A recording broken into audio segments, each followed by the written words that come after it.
ಬೆಳಗಾವಿಯ ಜಿಲ್ಲೆಯ ರಾಯಬಾಗ ತಾಲೂಕಿನ ಕಂಕನವಾಡಿ ಪಟ್ಟಣದಲ್ಲಿ ಅಮಾಯಕ ಕುಟುಂಬದ ಮೇಲೆ ಮಾರಣಾಂತಿಕ ಹಲ್ಲೆ ನಡೆಸಿದ ವ್ಯಕ್ತಿಗಳ ಮೇಲೆ ಕ್ರಮ ಜರುಗಿಸದೆ ಹಲ್ಲೆಗೊಳಗಾದ ಗಾಯಾಳುಗಳು ಮತ್ತು ಅವರ ಕುಟುಂಬ ಸದಸ್ಯರ ಹಾಗೂ ಸಂಬಂಧಿಕರು ಮತ್ತು ಸ್ಥಳೀಯವಾಗಿ ಇಲ್ಲದ ಬೇರೆ ಕಡೆ ಸರ್ಕಾರಿ ಕೆಲಸದ ಮೇಲೆ ಹಾಗೂ ಕಾಲೇಜಿನಲ್ಲಿ ಇದ್ದ ವಿದ್ಯಾರ್ಥಿಗಳ ಮೇಲೆ ಮತ್ತು ವೈಯಕ್ತಿಕ ಕೆಲಸದ ಮೇಲೆ ಇದ್ದ ವ್ಯಕ್ತಿಗಳ ಮೇಲೆ ಮತ್ತು ಹೆರಿಗೆಯಾಗಿ ವಿಶ್ರಾಂತಿಯಲ್ಲಿ ಬೇರೆ ಕಡೆ ಇದ್ದ ಮಹಿಳೆಯ ಮೇಲೂ ಸಹ ಸುಳ್ಳು ಪ್ರಕರಣ ದಾಖಲಿಸಿದ ಬಗ್ಗೆ ನ್ಯಾಯ ಸಮ್ಮತಿಗಾಗಿ ಕಂಕನವಾಡಿ ರೈತರು ಹಾಗೂ ಮಾಜಿ ಸೈನಿಕರು ಮನವಿಯನ್ನ ನೀಡಿದ್ದಾರೆ. 5 ದಿನಗಳ ಹಿಂದೆ ಕಂಕನವಾಡಿ ಪಟ್ಟಣದಲ್ಲಿ ಮಾರಣಾಂತಿಕ ಹಲ್ಲೆಯಾಗಿತ್ತು. ಈ ಘಟನೆಯಲ್ಲಿ ಹಲ್ಲೆಗೆ ಒಳಗಾದ ವ್ಯಕ್ತಿ ಹಾಸ್ಪಿಟಲ್ನಲ್ಲಿ ಇದ್ದಾನೆ.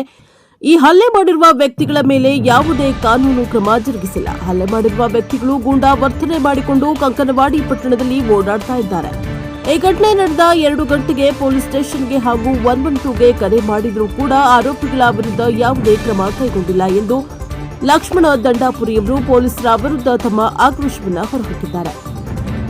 ನಿಮ್ಮ ಕಚೇರಿಯಿಂದ ಕೆಲವು ಕ್ರಮಗಳನ್ನು ಕೈಗೊಳ್ಳುವಂತೆ ವಿನಂತಿಸಿಕೊಳ್ತಾ ಇದ್ದೇವೆ. ಈ ಘಟನೆ ನಡೆದಾಗ ರಾಯಭಾಗ ಪೊಲೀಸ್ ಠಾಣೆ ಗುನ್ನೆ ಸಂಖ್ಯೆ 168/2026 ಇದರಲ್ಲಿ ಆರೋಪಿ ನಂಬರ್ 4579 ರಿಂದ 11, 13, 15, 16, 18ರಿಂದ 23ರವರೆಗಿನ ಆರೋಪಿಗಳು ಸ್ಥಳೀಯವಾಗಿ ಅಂದರೆ ಘಟನಾ ಸ್ಥಳದಲ್ಲೇ ಇರಲಿಲ್ಲ. ಈ ವಿಷಯದ ಕುರಿತು ನಿಷ್ಪಕ್ಷಪಾತ ಹಾಗೂ ಸಮಗ್ರ ತನಿಖೆ ನಡೆಸುವುದು, ಆರೋಪಿಗಳ ಹಾಜರಾತಿಯನ್ನ ಸೂಕ್ತ ಸಾಕ್ಷಿಗಳ ಮೂಲಕ ಪರಿಶೀಲಿಸುವುದು, ಸುಳ್ಳು ಫಿರ್ಯಾದಿ ನೀಡಿದವರ ವಿರುದ್ಧ ಸೂಕ್ತ ಕಾನೂನು ಕ್ರಮ ಕೈಗೊಳ್ಳುವುದು, ನಿರಪರಾಧಿ ನಾಗರಿಕರನ್ನ ರಕ್ಷಿಸುವುದು ನಾವು ನಿಮ್ಮ ಮೇಲಿನ ಹಾಗೂ ನ್ಯಾಯ ವ್ಯವಸ್ಥೆಯ ಮೇಲಿನ ಸಂಪೂರ್ಣ ನಂಬಿಕೆಯನ್ನ ಹೊಂದಿದ್ದೇವೆ.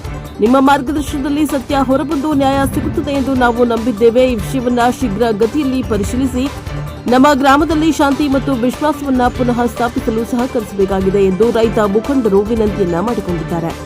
ಬ್ಯೂರೋ ರಿಪೋರ್ಟ್ ಕುಮಾರ್ ವಡ್ಡರ್, ಪ್ರಜಾಪ್ರಭುತ್ವ ಟಿವಿ, ರಾಯಬಾಗ. ಹೇಳಿ ಸರ್, ರಾಯಬಾಗ್ ಪೊಲೀಸ್ ಸ್ಟೇಷನ್ಗೆ ಬರಲ್ಲ ಕಾರಣ? ಇವತ್ತು ರಾಯಬಾಗ್ ಪೊಲೀಸ್ ಸ್ಟೇಷನ್ಗೆ ಬರ್ಲಿಕ್ಕೆ ಕಾರಣವೇನಂತಂದ್ರೆ 5 ದಿನಗಳ ಕಾಲ ಒಂದು ಮರಣಾಂತಿಕ ಹಲ್ಲೆ ಕಂಕನವಾಡಿ ಪಟ್ಟಣದಲ್ಲಿ ಆಗಿತ್ತು. ಅದು ಹಲ್ಲೆ ಆದ ನಂತರ ಇವತ್ತಿಗೆ 5 ದಿನ ಆಯ್ತು. ಆ ಪೇಷಂಟ್ ಸಹ ಹಾಸ್ಪಿಟಲ್ ಇದೆ. ಆ ಮರಣಾಂತಿಕ ಮಾಡಿದವರ ಮೇಲೆ, ಆರೋಪಿಗಳ ಮೇಲೆ ಇನ್ನೂವರೆಗೆ ಯಾವುದೂ ಅವ್ರಿಗೆ ಅರೆಸ್ಟ್ ಅನ್ನೋದು ಇಲ್ಲ. ಅವರಿಗೆ ಒಂದಿಷ್ಟು ಕಾನೂನಿಗೆ ಅಂಜಿಕೆನೇ ಇಲ್ಲ. ಈಗಾದ್ರೂ ಅವರೊಂಥರ ಗುಂಡಾವರ್ತನೆ ಮಾಡಿ ಈ ಪಟ್ಟಣದಲ್ಲಿ ಇನ್ನೂ ಓಡಾಡ್ತಾ ಇದ್ದಾರೆ. ಆದರೆ ನಾವು ಅದೇ ಘಟನೆ ಆದ ನಾವು 2 ತಾಸಿಗೆ ಸ್ಟೇಷನ್ಗೆ ಇನ್ಫಾರ್ಮೇಶನ್ ಮಾಡಿವಿ, 112ಗೂ ಸಹ ಇನ್ಫಾರ್ಮೇಶನ್ ಮಾಡಿವಿ. ಇನ್ನೂವರೆಗೆ ಅವರು ಇಲ್ಲಿ ಪೊಲಿಟಿಷಿಯನ್ ಕರೆಸಿಲ್ಲ. ಅದಕ್ಕೆ ಇದು ಕಾನೂನು ವ್ಯವಸ್ಥೆ ಏನಾಗಿದೆ, ಕರ್ನಾಟಕ ರಾಜ್ಯದಲ್ಲಿ ಕಾನೂನು ವ್ಯವಸ್ಥೆನೇ ಇಲ್ಲ ಅಥವಾ ಈ ಪೊಲೀಸ್ ಸ್ಟೇಷನ್ ನಲ್ಲಿ ಇರುವಂತ ಅಧಿಕಾರಿಗಳಿಗೆ ಈ ಸಮಾಜಕ್ಕೆ ಕಾನೂನು ಅಂಜಿಕೆ ಮೂಡಬೇಕು. ಅದಕ್ಕಾಗಿ ದಯವಿಟ್ಟು ಇವತ್ತಿನ ಮಾಧ್ಯಮ ಮಿತ್ರರ ಜೊತೆ ಕೇಳ್ಕೊಳ್ಳೋದು ಏನಪ್ಪಾ ಅಂತಂದ್ರೆ, ಈ ಕಾನೂನು ವ್ಯವಸ್ಥೆಯಲ್ಲಿ ಸಾರ್ವಜನಿಕರಿಗೆ ಅಂತ ಹಲ್ಲೆಗಾರರ ಮೇಲೆ ಯಾವುದೇ ಕ್ರಮ ಕೈಗೊಂಡಿಲ್ಲ. ಯಾಕಂದ್ರೆ ಹಾಫ್ ಮರ್ಡರ್ ಕೇಸ್ ಇನ್ನೂವರೆಗೆ ನಾನು ಅವ್ರ ಹಾಸ್ಪಿಟಲ್ ಬಂದು ನೋಡಿ ಹೋಗ್ಯಾರ ಅಷ್ಟೇ. ಆದ್ರೆ ಆ ಆರೋಪಿಗಳು ಯಾವುದೇ ಒಂದು ಕ್ರಮ ತಗೊಂಡಿಲ್ಲ.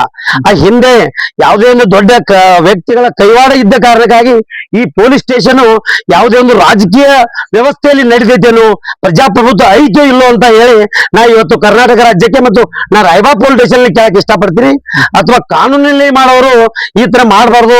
ಇಂಥ ರೈತ ಕುಟುಂಬಗಳಲ್ಲಿ ಹಲ್ಲೆ ಆಗಿದೆ. ಅವರು 2-3 ಜನ ಹಾಸ್ಪಿಟಲ್ ಅಡ್ಮಿಟ್ ಇದ್ದಾರೆ.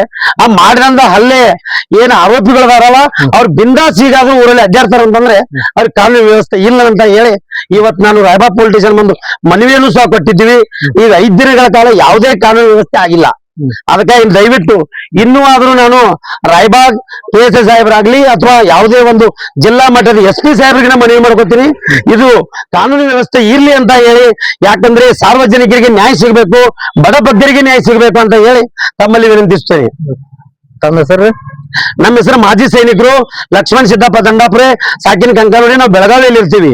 ಆದ್ರೆ ರಕ್ಷಕ್ ಸಂಘದ ಮಾಜಿ ಸೈನಿಕರು. ದಯವಿಟ್ಟು ಇದು ನಮ್ಮ ಮನವಿ.